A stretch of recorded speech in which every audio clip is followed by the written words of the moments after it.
Ketika Ismail sudah menginjak remaja, dipelihara, tiba-tiba datang perintah Allah kepada Nabiullah Ibrahim melalui mimpinya. Mimpinya itu akhirnya Ibrahim disampaikan kepada putranya bernama Ismail. Nah, tadi malam aku bermimpi.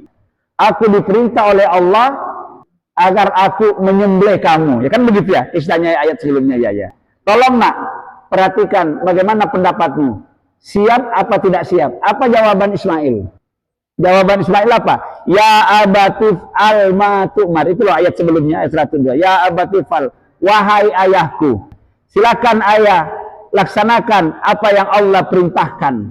Kalau ayah yakin bahwa perintah Allah melalui mimpi yang ayah rasakan itu benar-benar itu adalah perintah Allah, satajiduni insyaallahu minas sabirin, nanti ayah akan menemui aku insyaallah termasuk orang-orang yang sabar menjalani perintah Allah ini. Coba bayangkan kira-kira bagaimana kita ini. Ini orang kalau sudah ikhlas, sudah pasrah, sudah taat seperti ini. Ya. Dan ini barangkali hanya satu-satunya manusia, nggak ada lagi peristiwa kayak gini ya. Ini ya, nanti kita lihat ya. Jadi sudah dieksekusi sudah ini. Ya, sudah digorok sudah. Ya. Ada keanehan pada dia Nabi Ibrahim, digorok lehernya Ismail beberapa kali nggak mau putus. Ini tidak dicerahkan di sini, ada di kisah-kisah ya, di hadis ya, nggak mau putus. Ya. Padahal Nabi Ibrahim tadi ngetes pisaunya sebelum wis apa-apa itu luar biasanya ya. Beberapa kali digorok. Dilihat teman-teman, ini pisau ada apa nih? Digorok lagi. Kok nggak mau putus lehernya Ismail? Jadi nggak mau putus. Kalau tumpul pisaunya itu ya. Sampai Nabi Ibrahim disapa pisaunya. Bisa apa kamu tuh? Kamu bisa memutus berbagai macam benda-benda yang tadi saya sudah coba. Kok sama lehernya Ismail kok kamu nggak gini ya? Rupanya pisaunya ini juga ya pisau ajaib juga. Nggak berani memotong lehernya. Allah menginginkan kira-kira Ibrahim dan Ismail kalau uji dengan sejak ini kira-kira bisa menjalani apa enggak. Ternyata dijalani. Maka dipuji oleh Allah. Ya Ibrahim, qad saddaqta ru'ya. Kau manusia hebat, betul-betul kamu telah membuktikan imanmu. Nah. Kalau kita kadang-kadang cuma disuruh nyembelih seekor kambing, padahal duitnya ada, nggak mau. Berarti iman kita sangat jauh sekali, lemah sekali. Kan banyak Pak. Mobilnya telu, suruh korban itu harganya kami cuma 3 ya, dan sapi itu nggak mau. Banyak alasan biasanya.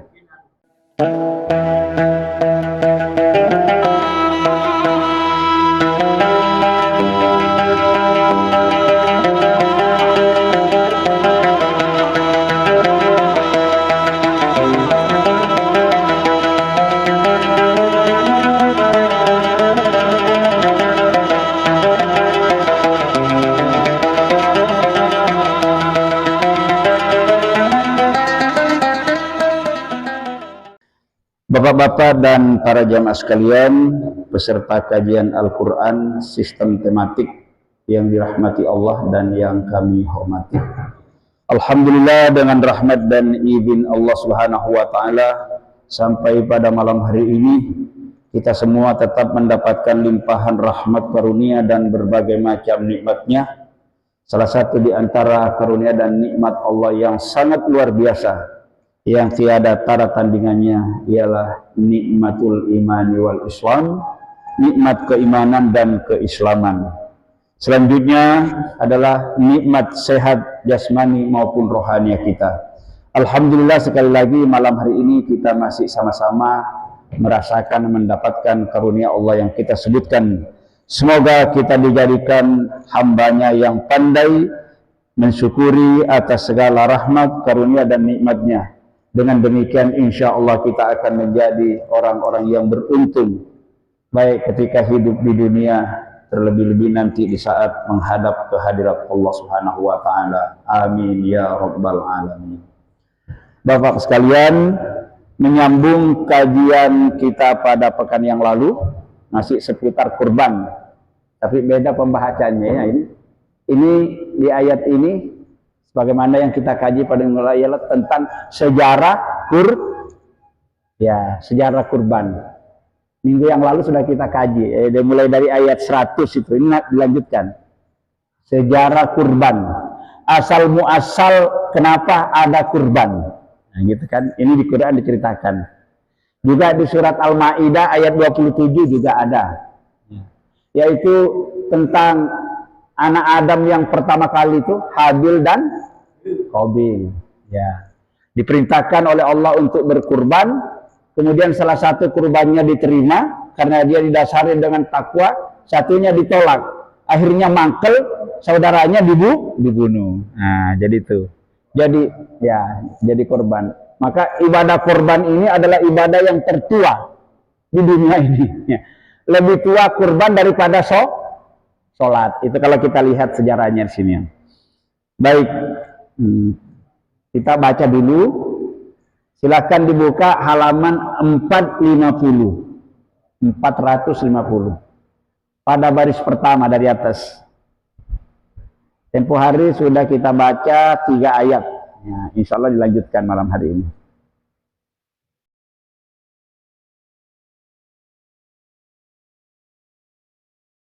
Ya. Ketemu Bapak? 450 ya. Halaman 450. Falamma aslama ya. Ya fatallahu ya. Baik, kita untuk mendapatkan pahalanya, temanya adalah sejarah kurban. Temanya. Materinya surat berapa ini? Ya, surat 37. Surat 37 itu surat apa? As-Saffat. Kita mulai dari ayat 103, mudah-mudahan sampai 111 nanti kalau cukup waktunya ya. Ya. Nanti lanjutan 3 ayat sebelumnya. Kita baca dulu. A'udzu billahi minasy syaithanir rajim. A'udzu billahi minasy syaitonir rajim. Bismillahirrahmanirrahim.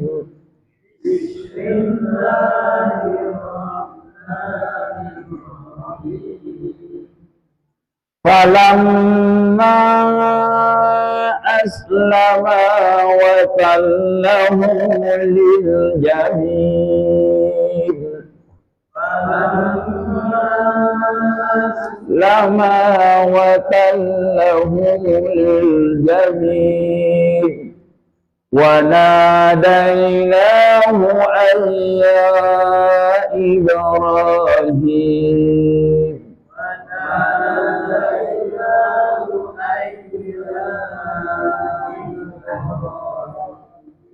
قَدْ صَدَّقْتَ الرُّؤْيَا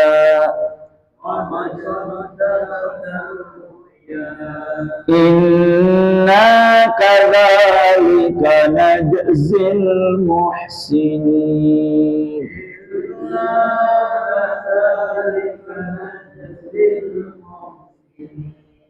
Inna hadza lahuwal bala'ul mubin.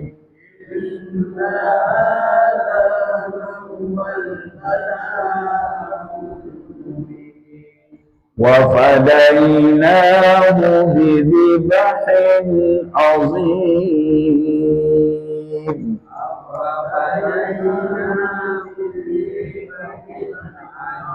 Ya, sampai di situ dulu. Ya. 1, 2, 3, 4, 5 ayat ya, pendek-pendek tapi. Lihat artinya, terjemah per kata. Falamma artinya maka ketika. Siapa yang mengatakan maka ketika?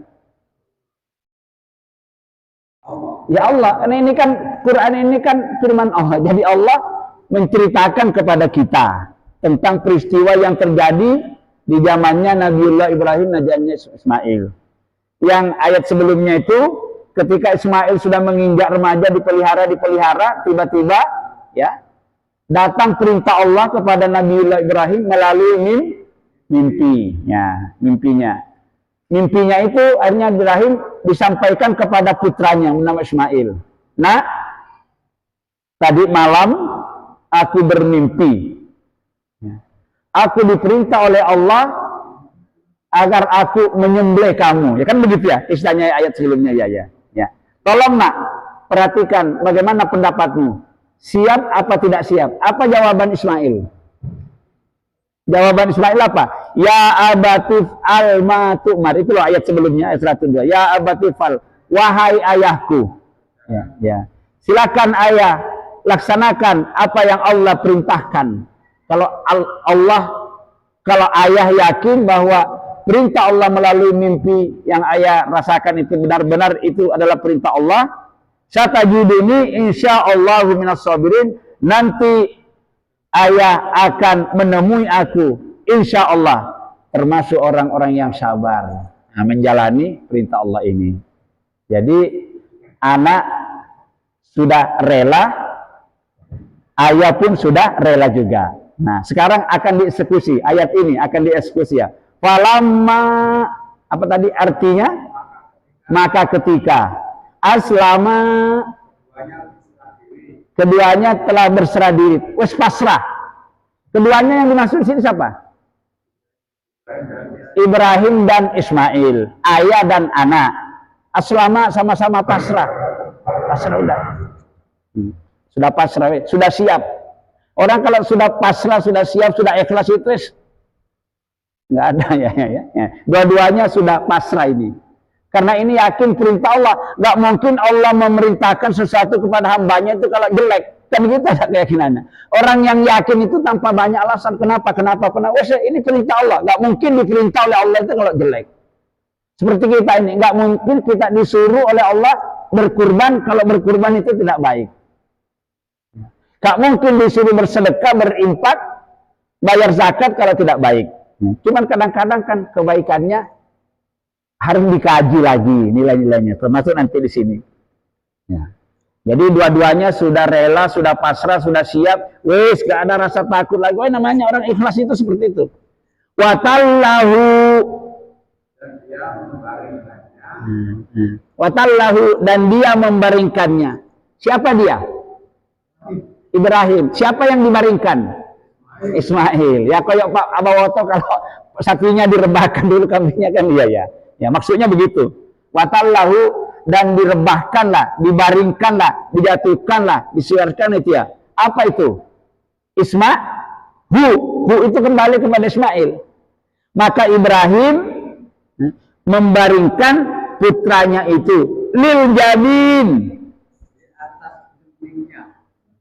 Kening itu yang mana? Ini tak kening. Kalau ini kan dahi. Ini.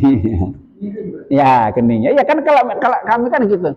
Masa danga sampai nyembelih kambing danga enggak? Kan dimiringkan kayak gini. Persis untuk Ismail kayak gitu. Dimiringkan. Ya kalau kambing dan sapi ini sudah pasrah, ya. Anak pun sudah Isya. Cuman kalau kita baca di riwayatnya itu, di kisah penyembelihan Nabi itu memang bersedih.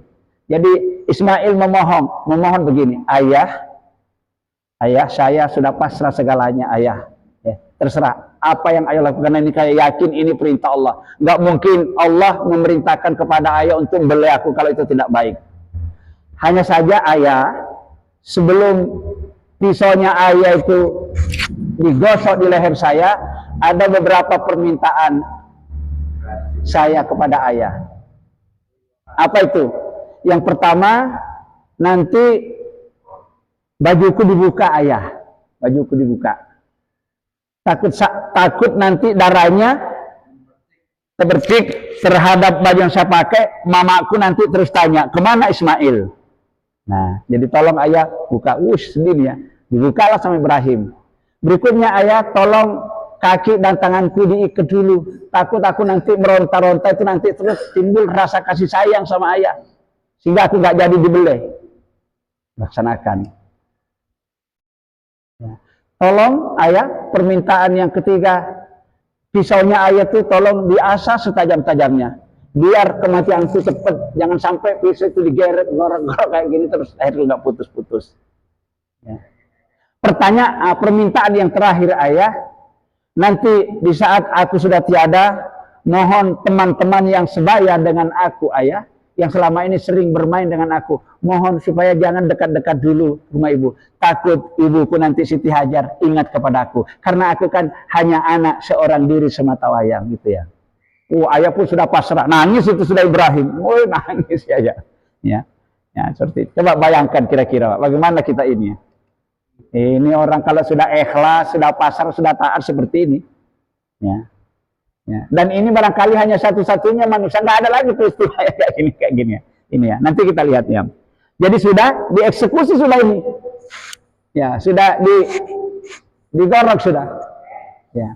Ada keanehan pada dia Nabi Ibrahim, digorok lehernya Ismail beberapa kali nggak mau putus. Ini tidak dicerahkan di sini, ada di kisah-kisah ya, di hadis ya, nggak mau putus.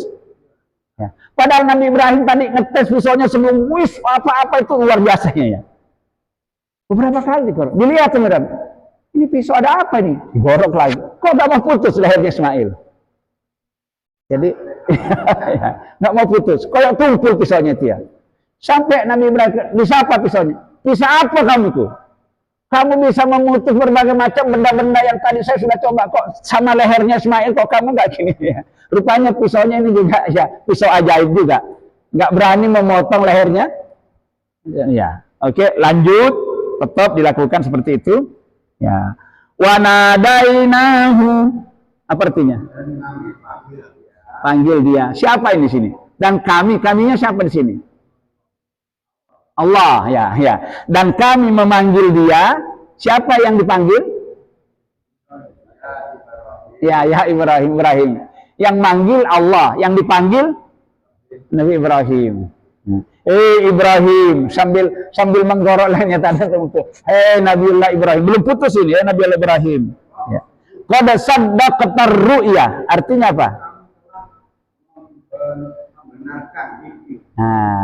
Qad saddaqta ru'ya.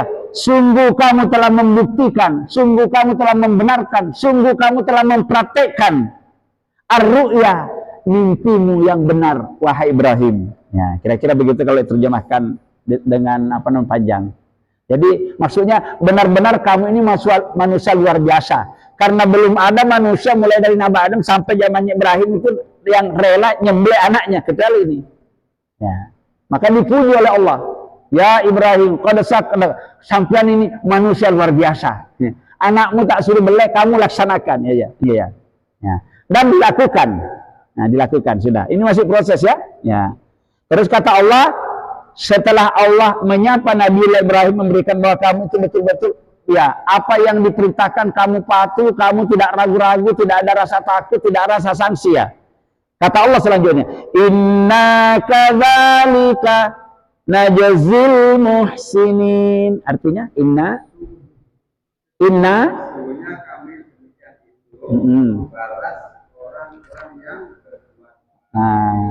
ini Allah berjanji, karena engkau Ibrahim sudah taat, sudah membuktikan imanmu, apapun yang kamu diceritakan, sekalipun anak semata wayang harus kamu bunuh, harus kamu belek, kamu rasakan ya.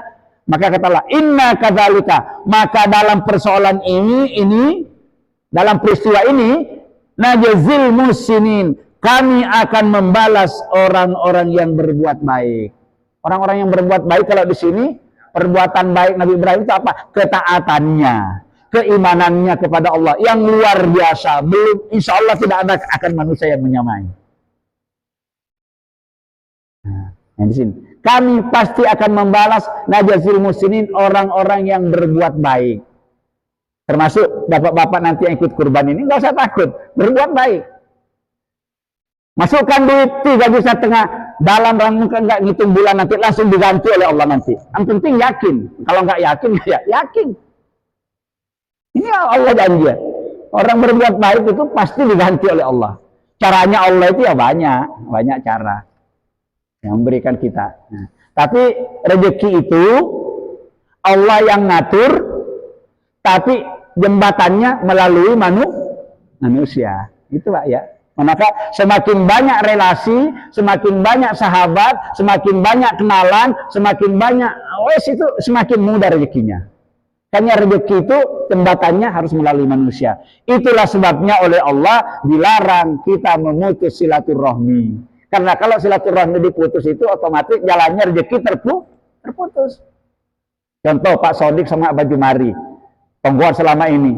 Pak Sodik pulang dari Lamongan sampai dikasih, ya, diberi hadiah. Pak Jumari pulang gitu ya karena baik. Coba seketika satu saat nanti sampai musuh. Iya, yang lainnya nggak dikasih Pak Sodik. Wah, apa itu loh? Wong apa kok itu? Ya berarti begitu. Karena memutus hubungan.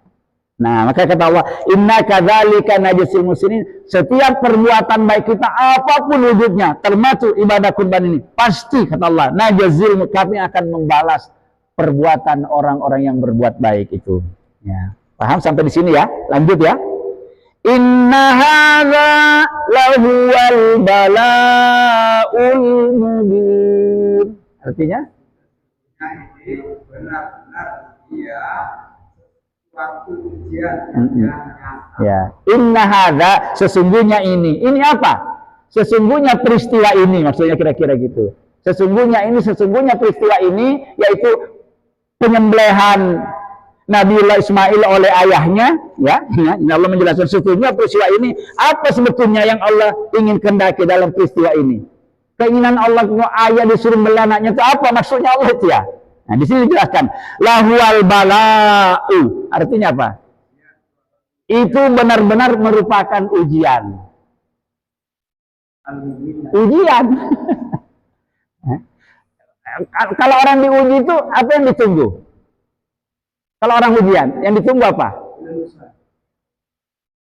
Kalau orang mengikuti ujian, ya. Misalnya kita sekolah itu, misalnya kita daftar ini, daftarnya. Yang terjadi kalau sudah kita mengikuti ujian apa yang kita ya? Enggak, lulus gagal.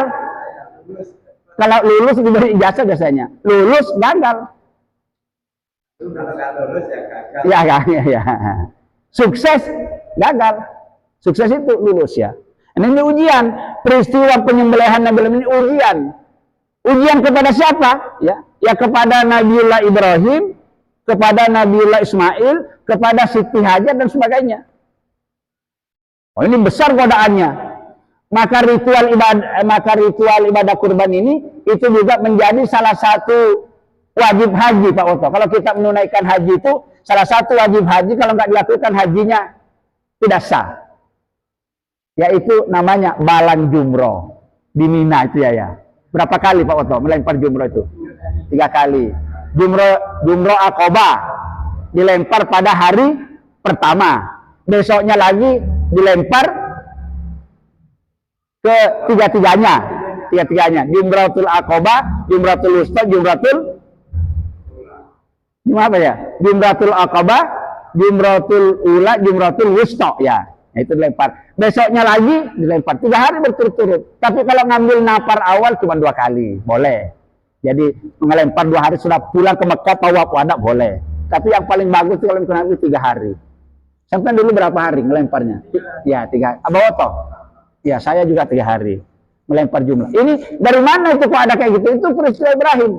Ketika Nabiullah Ibrahim melaksanakan perintah yang ini godaannya luar biasa Pak. Iblis itu. Dan iblis itu menampakkan diri. Dipengaruhi Nabiullah Ibrahim. Oh, itu Ibrahim itu. Sampai itu manusia ya. Mana sampai itu kok anak semata waya kok dibeli ya. Dipengaruhi oleh iblis. Iblis itu menampakkan diri berupa laki-laki yang ganteng. Udah, gak usah kamu bahaya kaki dia ya. Ya. Maka perintah Allah itu setan itu. Iblis itu setan. Disawat ya. Disawat oleh Nabiullah Ibrahim. Makanya 3 kali kita disawat itu ya. Iya, setiap sawatnya dia. Maka kalau nyawat itu biasanya berhasil itu sekurang-kurangnya 7 kali ya. Iya. Disawat. Ya. Iya, sudah berhasil sudah di sini, digoda lagi. Nabiullah Ismail jaga yang disebut. Nabiullah Ismail, jangan kamu mau di sebelah sama Ibrahim itu, jangan itu. Bapakmu itu nggak waras itu. Masa anak sematan sebelah dia aja. Ya. Akhirnya apa yang terjadi? Perintah Allah datang, disawat lagi tuh ya. Nabiullah Ibrahim tidak berhasil digoda oleh iblis. Ismail juga tidak berhasil, digoda lagi ibunya, istrinya Siti Hajar. Diberitahu. Maka ketika Tuhannya diperintah Allah ya, caranya tuh lempar iblis itu. Lempar itu artinya masuk ya. Allahu Akbar ya. Nah, itu yang dipraktekkan dari ibadah haji. Makanya kata orang, kalau kita menunaikan ibadah haji itu, ya, jadi ketika melempar jumrah itu niatkan bahwa di sekitar kita ini kita nggak pernah tidak diganggu setan, maka setan. Lempar setan itu. Cuman kalau dilempar setannya, nanti takut kayak gini Abah Woto. Jadi kalau kita nekan setan dilempar, takut setannya ngomong gini, oh sampean podo-podo setannya jangan lempar aku. Kan bisa terjadi. Sampean kan setan juga, kenapa melempar aku? Maka saya dulu niat saya waktu melempar, saya nggak berniat melempar setan. Saya meniatkan setan yang ada dalam diri saya lempar, saya buang ke sumur. Biar nggak ikut ke Indonesia. Saya niatkan seperti itu. Tapi rupanya sampai di sini saya Nah itulah Pak, kitanya gini. Ini terlaikan ya. Itu jadi ritual penyembelihan Ibrahim ketika digoda oleh iblis tadi itu, anaknya, ibunya, ayahnya, itu dipraktekkan di dalam ritual ibadah haji yang namanya melempar jumroh itu. Di Mina itu kejadiannya. Di Mina. Nah ini aja. Jadi di sini maka dikatakan inna hadza, sesungguhnya peristiwa ini lahwal bala'u, benar-benar adalah merupakan ujian al-mubin, yang nyata. Artinya bukan fiktif ini, benar-benar kisah nyata ini. Kalau sudah diabadikan di Al-Quran, nggak percaya kepada Al-Quran, kafir. Wah, aku nggak percaya ono peristiwa itu, masa ono wong tua kok beli anak ya saya. Nggak percaya dengan itu, kafir. Ini kan Quran ini kan percaya. Seperti Isra Mi'raj itu, nggak percaya Nabi naik ke langit. Gimana? Subhanallahi asra bi abdi. Nggak percaya peristiwa Isra Mi'raj, kafir dia. Aku nggak percaya, ini ono setan, nggak ono setan, nggak ada kafir. Orang nggak mengingkari tidak ada setan, tidak ada kafir. Quran menjelaskan kalau kita nggak percaya. Ya. Nah, saking sayangnya Allah kepada kita itu, peristiwa-peristiwa yang gaib baik kita tidak tahu itu, supaya kita mengerti ada tahu maka Quran ini. Makanya Quran ini pedoman. Mana kita tahu kalau ada neraka, ada surga, ada azab kubur, ono malaikat, ada malaikat malik penjaga kubur, menurunkan. Mana kita nggak pernah tahu kapan lihat malaikat. Itu, tapi yang kita gunakan kenapa? Pakai indera yang keenam. Nah, indera keenam itu namanya mata hati. Maka mata hati ini kalau buta itu lebih bahaya daripada mata apa ini? Banyak orang buta ininya nggak apa-apa itu kalau buta ininya, masih banyak buta baca Quran. Tapi kalau yang buta hatinya, artinya tidak beriman terhadap aturan Allah, itu yang paling berbahaya. Termasuk peristiwanya Nabiullah Ibrahim ini. Baik. Jadi ini ujian. Allah menginginkan kira-kira Ibrahim dan Ismail kalau uji dengan cerita ini kira-kira bisa menjalani apa enggak. Ternyata dijalani. Maka dipuji oleh Allah. Ya Ibrahim, qad saddaqta ru'ya. Kau manusia hebat, betul-betul kamu telah membuktikan imanmu. Nah. Kalau kita kadang-kadang cuma disuruh nyembelih seekor kambing, padahal duitnya ada, nggak mau. Berarti iman kita sangat jauh sekali, lemah sekali. Kan banyak Pak, mobilnya terlalu. Suruh korban itu harganya kami cuma 3 ya, dan sapi itu nggak mau. Banyak alasan biasanya. Nggak boleh kayak gitu. Itu namanya itu ngeles namanya orang kayak gitu. Sampean ngomong itu kan Muhammad, kita kan bukan Muhammad. Berarti sampean nggak mau ikut Muhammad kalau gitu. Nah, kan repot ya. Oh, itu kan Nabiullah Muhammad, wajar. Kalau kita kan bukan Nabi Muhammad ya. Lah, apa maknanya wa asyhadu anna Muhammadar Rasulullah kita dalam syahadat kita itu? Kalau ngomong begitu, itu kan Muhammad, itu kan Rasul, kita kan bukan Rasul, kita nggak boleh. Ucapan-ucapan seperti itu hati-hati, bisa memurtadkan. Ya, hati-hati. Ada nggak Bang orang suka kayak gitu? Itu kan Nabi, kita kan bukan Nabi. Ya, karena Nabi itu, ya karena 25 Nabi dan Rasul, kita itu bukan cuma disuruh ikuti Nabi Muhammad loh. Mengikuti mulai dari Nabi Adam sampai Nabi Muhammad. Cuman kalau sudah kita ikuti Nabi Muhammad sama dengan mengikuti ajaran 24 Nabi dan Rasul sebelumnya. Kenapa? Karena Nabi Muhammad itu penyempurna. Nah, tidak ada. Sama Ada 4 kitab diturunkan oleh Allah. Sebelum Al-Quran ada 3. Ada kitab Taurat diturunkan kepada Nabi siapa? Taurat. Nabi Musa.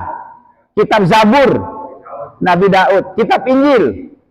Nabi Isa. Ketiga-tiganya kitab itu belum sempurna. Masih bersifat lokal. Al-Quran ini yang dibawa oleh Nabi Muhammad, Nabi yang paling modern, kitab yang paling modern, tidak ada Nabi lagi sesudahnya, tidak ada lagi Nabi Muhammad. Maka kalau kita ikut Nabi Muhammad, ikut Al-Quran, sempurnalah sudah. Karena yang terakhir. Nggak bisa, nggak mungkin Injil mengoreksi Quran. Nggak masuk akal, duluan Injil. Nggak mungkin Tauratnya ya. Tapi kalau Quran ngoreksi Injil, ngoreksi Taurat, masuk akal. Al-Quran menjelaskan, Nabiullah Isa itu bukan disalib, tapi diangkat ke langit keren. Tapi sama ada manusia mengatakan Nabiullah Ismail dianggap Tuhan dari sembah-sembah kayak gini itu ya. Nah, itu seperti itulah sebabnya maka Nabi Muhammad itu dilarang kita terlalu berlebih-lebihan menyanjung-nyanjungnya koyok takut peristiwanya koyok Nabiullah Isa. Nabi Isa itu kan keterlaluan umat itu menyanjung sampai dipertuhan Nabi Isa sampai dianggap Tuhan oleh saudara kita yang dari kalangan Nasrani. Masih hidup sekarang ya, diangkat sama. Ya, keyakinan orang Islam begitu. Ya. Maka dikatakan di Quran subbilahum ya. Allah juga menuliskan, sungguh benar-benar telah kafir orang-orang yang mengatakan Tuhan itu satu jadi 3. Ya, trinitas kalau dalam ajaran Islam kita. Tapi itu Quran meluruskan. Kenapa Quran? Quran ini kitab yang terakhir. Nggak mungkin Injil mereksi Quran, nggak mungkin. Nggak mungkin Nabi Adam mengoreksi ajarannya Nabi Muhammad yang terakhir. Ya. Nggak mungkin Pak Harto mau membetulkan aturannya SBY sama Jokowi belakang ya. Presiden pertama Bung Karno, banyak produk undang-undang diproduk, dilanjut dengan Bung Harto, banyak undang-undang, dilanjut dengan banyak undang-undang. Tapi presiden yang terakhir siapa sekarang? Ya Prabowo lah. Ya. Undang-undang yang dibuat zaman Soekarno, zamannya Pak Harto, zamannya itu masih dipakai sampai kecuali sudah dianulir, dibatalkan. Begitu juga Nabi ini. Quran ini ajarannya Nabiullah Adam sampai Nabi Isa termuat semua di Quran. Disempurnakan oleh Nabi Muhammad karena dulu bersifat lokal. Hanya orang-orang Bani Israel, hanya orang kaum-kaum tertentu umatnya Nabi. Tapi Al-Quran itu dan Nabi Muhammad rahmatan lah seluruh alam semesta. Perkerasannya. Baik, kembali. Jadi ujian. Karena ini ujian, lulus gak Nabi Ibrahim dan Nabi Ismail dalam mengikuti ujian ini? Dalam peristiwa perintah dibeleh anak saya ini, lulus gak? Lulus, karena dilaksanakan. Ya, dilaksanakan ujiannya, lulus, sukses ini Nabi Ibrahim. Ya, itu ya. Ya karena ketaatannya, dua-duanya ayah dan anak, karena cintanya kepada Allah, karena patuh dan taatnya kepada Allah, karena keyakinannya kepada Allah, karena kesabarannya menjalankan perintah Allah. Nah, maka tadi Allah pasti akan membalas kebaikan orang-orang yang berbaik. Ayo yakin kita. Maka apa yang terjadi selanjutnya pada ayat 107? Wa fadainahu bizibhin azim. Artinya apa? Dengan sembelihan domba. Nah, saya domba. Makanya banyak orang nggak mau sapi. Soalnya di Quran katanya disebut domba. Ya, nggak mau sapi karena domba. Maka sering bertanya, Pak, bagus mana Pak? Anunya, besar mana pahalanya nyembelih kambing sama sapi? Ya besar sapi lagi nih. Tapi kan perintahnya kan Quran. Ya ini kan peristiwanya ini. Tapi kalau kita suruh nyembelih sapi dengan kambing itu manfaatnya dagingnya itu bisa dirasakan oleh orang banyak. Kalau kita berkorban kambing, insya Allah se-RW kena semua. Astagfirullahaladzim. Berkorban sapi, insya Allah se-RW kena nanti tinggal. Banyak sapinya ya banyak kilonya nanti, sedikit juga. Ya itu memang susah. Saya kadang-kadang nggak bisa membedakan kambing, domba, beri-beri, kibas. Apa mana? Kalau yang dari Jawa Barat yang besar-besar itu? Etawa namanya ya. Ya sejenisnya itu ya. Banyak jenisnya. Kalau kibas itu, kalau kibas banyak di daerah Pasuruan ke timur itu, yang anunya gini ya. Pendek, bulunya melintir-melintir itu. Kibas ya. Ya, ekornya besar. Ya. Ya, kibas ya. Tapi itu semua sejenis ya. Jadi karena ini ujian, Ibrahim berhasil ya melaksanakan proses suci karena dia saking taatnya, saking patuhnya, saking cintanya, saking kesabarannya itu, maka dibalas oleh Allah. Peristiwa itu karena memang hanya diuji, keimanannya Nabi Ibrahim diuji, wa fadainahu, maka kami menggantinya, kami menebusnya. Ya, bizibhin, dengan sembelihan al-azim yang luar biasa. Apa yang dimaksud itu? Adalah kambing atau apa tadi di sini? Domba. Nah, seperti itu. Maka di hadis itu aturannya menyembelih domba boleh, menyembelih kambing boleh, menyembelih sapi boleh. Cuman kalau kambing atau domba itu untuk satu kepala keluarga, bukan satu orang. Kalau Suban sudah nyembelih seekor kambing, sampai sak rumah itu ada 25 wes katut semua tuh. Gitu. Kalau Suban ikut patungan korban yang tujuh orang itu, berapa keluarganya sampai katut semua? Ya. Dan nggak usah tahun ini untuk Suban, besok untuk istrinya Suban, besok untuk anaknya, besok untuknya. Nggak usah kayak gitu, nggak ono kayak gitu, nggak ada tuntunannya. Kalau sudah begitu, ada yang terjadi di sini. Karena tahun yang lalu istrinya sudah, anaknya sudah 4 berkeluarga, maka tahun ini sudah nggak korbanan karena sudah semuanya. Lah kan salah. Bukan salah kaprah, salah paham. Jadi kambing kurban itu ibadah tahunan, podo mbek poso. Puasa itu ibadah tahunan. Masa sudah berpuasa tahun lalu nggak usah kayak gini. Gimana? Iya. Ya dapat pahala. Karena niatnya tadi itu. Niatnya orang sudah taat. Sama dengan orang yang sholat. Ya beberapa hari yang lalu saya menjelaskan di Masjid Al-Islam. Pagi subuh biasanya itu hari Sabtu ada gini ya. Kita jelaskan bahwa kita sholat ini penting sekali kita memahami makna gerakan, makna bacaan-bacaan kita. Kalau kita melakukannya itu sempurnalah sholat kita. Terus ada jangan tanya, kula wis tuwe, biar nih waktu sholat itu saya nggak belajar begitu ya. Kira-kira saya diterima nggak sholat saya di kalau kayak gini? Kalau saya mengatakan, tidak diterima, kan bahaya kalau berhenti sholat, apa nggak dosa saya? Saya katakan diterima Pak. Apanya diterima? Sampai sudah taat, sudah membutuhkan itu. Masa Allah mendalimi hambanya, diterima. Cuman nanti itu kayak anak sekolah ya nilainya yang berbeda. Diterima. Nah, ya, anak sekolah itu Pak, diterima. Ada yang nilainya 60, ada yang 50, ada yang seperti itu. Tergantung seberapa besar pengetahuan kita tentang sholat itu. Berkurban juga begitu dan berkurban juga begitu, tetap dapat pahala. Tapi kalau ingin sempurna, pertamanya seandainya kita bisa dibeli dewe. Loh tiba-tiba kenapa Nabi Ismail itu kok diganti kok kambing yang muncul? Makanya dikatakan azim. Peristiwa yang besar, peristiwa yang luar biasa, peristiwa yang aneh. Kok Nabi Ibrahim golong Ismail kok begitu merasa putus, kok kenapa kok domba yang muncul? Kan aneh. Nah namanya juga Allah Maha Kuasa. Ini memang hanya ujian Nabi Ibrahim. Nah ini pertanyaannya sekarang, kenapa kok kambing? Kenapa kok nggak langsung sapi? Atau langsung onta? Atau langsung kerbau? Atau ayam atau bebek? Kenapa kok kambing?